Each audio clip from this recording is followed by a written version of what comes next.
और कली को 4 स्थान मिले, 5वां स्थान स्वर्ण में दिया।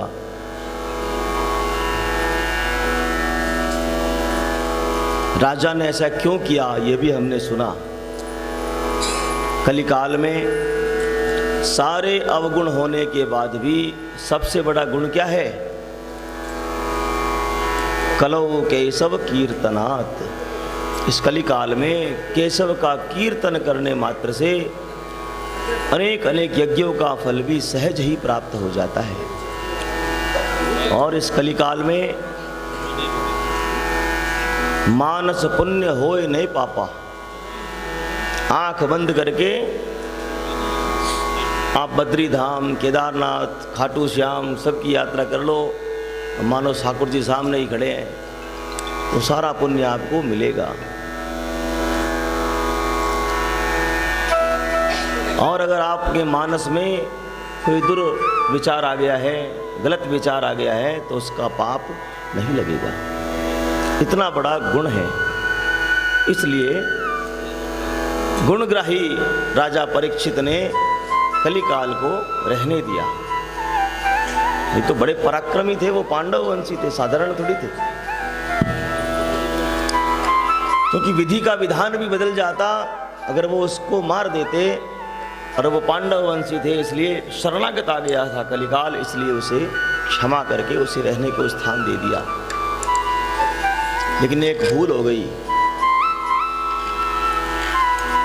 द्यूतम पानम स्त्रियां सोनम 4 जगह तो दी, लेकिन 5वां उसके कहने पर मीठी मीठी बातों में आकर के एक स्थान और दे दिया। कौन सा? सुवर्ण। और स्वर्ण भी कौन सा? जो अनीति से कमाया हुआ हो, जिसमें आपकी मेहनत ना लगी हो, आपने धोखे से, चोरी से वो स्वर्ण लिया हो, उसमें कली का वास है। वो शब्द है ना कौन सा अंग्रेजी में? स्मगलिंग, तस्करी के द्वारा जो सोना आया है, जिसकी जानकारी सरकार को भी नहीं है, वो स्वर्ण जो है वो अनीति का स्वर्ण है। वो आपके घर में कली को लेकर आ जाएगा। इसलिए भ्रांति न रखें कि सोना पहनना ही छोड़ दें हम। गीता में ठाकुर जी ने कहा है, सोने में मैं हूं, स्वर्ण में मैं हूं। दूसरा भाव समझें, प्रत्येक वस्तु जो है संसार की दोष युक्त है, सब में दोष है। तो महाराज क्या सारी वस्तुओं का त्याग कर दे क्या? सब में दोष है? नहीं।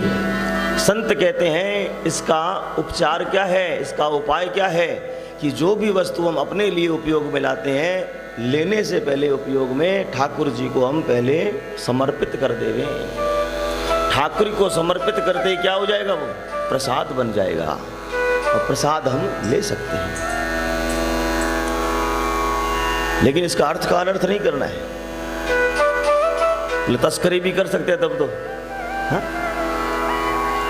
भाव की बात है ये तो। चल पड़े अपने राज्य की ओर। एक दिन की बात,